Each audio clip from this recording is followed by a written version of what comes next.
Hello everyone and welcome to a new Gaming Academy tutorial.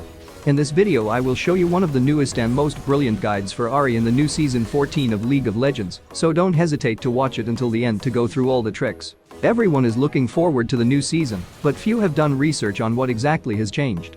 From my research I noticed some brilliant items on certain champions like Ahri. Of course you know that Ahri is an assassin mage with probably the highest roaming potential in the game, and at the same time with the highest escape and mobility in teamfight, and thanks to these assets that she has, we invented the best build for her in the new season to unleash her true potential. To be clear, this champion needs a lot of AP, ability haste and magic penetration, so I thought that the best items on her in the new season are Storm Surge, Luden's Companion, Enmity of the Masses, Rabadon's Deathgrin, Void Staff and Sorcerer's Shoes. Many of them are new items that have just been added, so let's discuss them one by one to explain why we chose them in this build. Storm Surge is a new AP item that provides 100 ability power, 12 magic penetration and 5% move speed. At the same time this item has two effects. The first is the Storm Raider who, dealing 35% of a champion's maximum health within a short duration, applies Squall and grants move speed. Squall is the second effect and after a few seconds, strike the target, dealing magic damage. Here the interesting part of this item is the fact that if the target dies before the strike, it detonates immediately, dealing damage in a large area and grants bonus gold. And I will show you exactly how this effect works in the screen above. In my opinion, this item will be very useful in teamfights for AoE damage, but also throughout the game for the stats it offers. The second item I recommend is the new Luden's Companion. This item offers 90 ability power, 600 mana points and 20 ability haste. At the same time, this item also has two passives. The first one is called Load and loads some chargers every few seconds. And the second one is called Fire. Here is the interesting part. Damaging abilities consume all shot charges to deal an additional magic damage to the target and one additional nearby target per charge.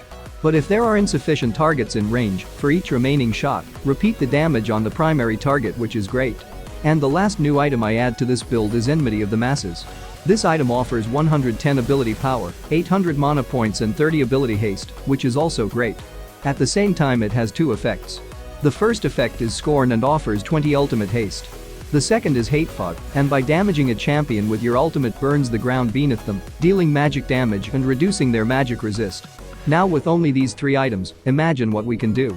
At first impression, initiate with Ahri Ultimate and benefit directly from the magical resistance reduction passive from Hate Fog, also charm the target for more increased damage, and use all burst on it. You will also consume the stacks on Luden on this occasion for extra damage, and you will also apply the passive on Storm Surge. Imagine how much impact you can have on a mage assassin like Ahri with these three items. For the last three items in the build we need more magic penetration and AP, so I recommend Sorcerer's Shoes, Rabadon's Deathgrin and Void Staff. As an order, you should start with Storm Surge followed by Shoes and Luden, then Enmity and Rabadon. For late game Void Staff is required.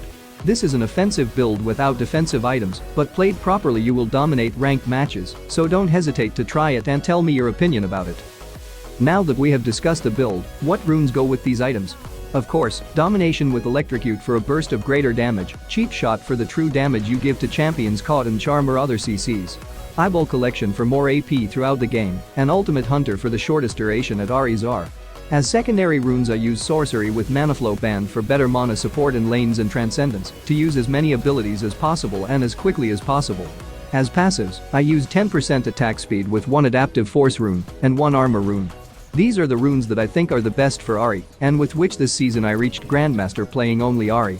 In the new season, after my research these runes are still very good for her, or at least for the beginning of the season, until new patches that we don't know yet. As summoner skills I always recommend Flash and optionally Ignite or Teleport.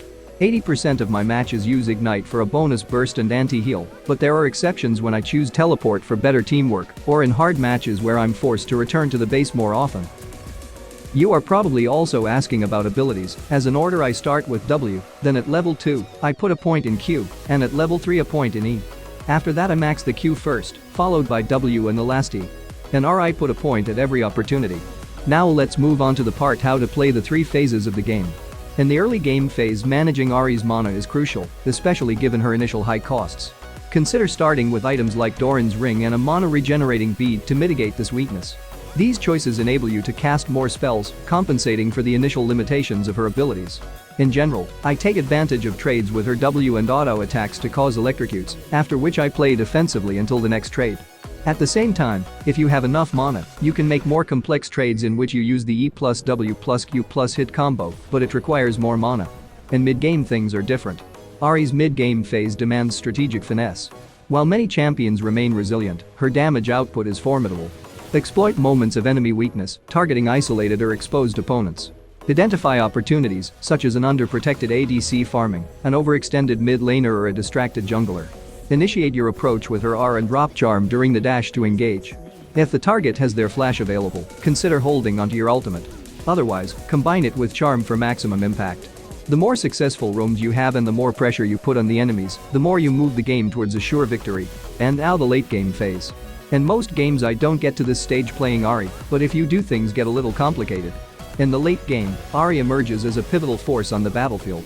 Your positioning becomes paramount, as enemies possess numerous defensive tools, Zhonya's Herglas, QSS, Mikkel's Crucible and more.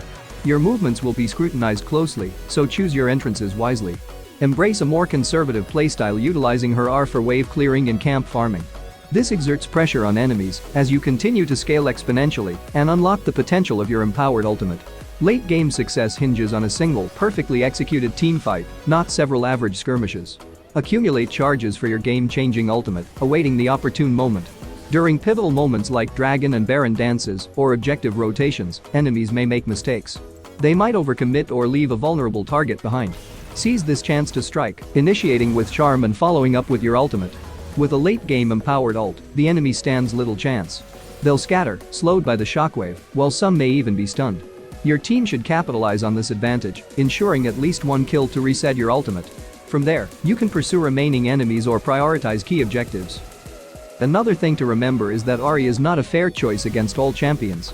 There are some exceptions that you have to be very careful about if you choose Ahri. What should you do against Annie? Don't try to outskill her, she doesn't need it to kill you, she only needs to flash and press R. To fight her you have to flash out as soon as you hear her flash. Like this you won't be one-shotted. Try to harass her with your Q because you got more range than her on the spells. Don't raid her if she's not under CC because she can one-shot you pretty early. Try to wave clear go then roam. What should you do against Fizz? His E is the first problem, the R is the second. You got the range so pre-6, poke him with auto attacks for free, and don't charm if he got his E, and he's not dashing onto you. Dodge that ultimate or you're dead. If you got hit by his ult 3 dashes aren't enough to get out if you're too close. You have better roaming and wave clear, so use it. What should you do against Kassadin? The lane is yours, but the game is his. Destroy him as much as you can in the early or mid game, then avoid to fight him and try to win as fast as you can. Don't poke him when he's using his Q, or you will lose some of your damage and mana for nothing. Use auto attacks as much as possible before 6. He doesn't have a good wave clear, so ward and push him. These are 3 of the biggest counters for Ahri from the beginning of the game until now. And these are the solutions to win against them. With that being said, this was my guide on Ahri for Season 14 First Split. A short history of this would be to respect this build, use the runes described by me, and avoid playing it in the mentioned champions. If you like this guide, don't forget to give a like and subscribe to the channel for more content like this. Thanks for watching and see you soon.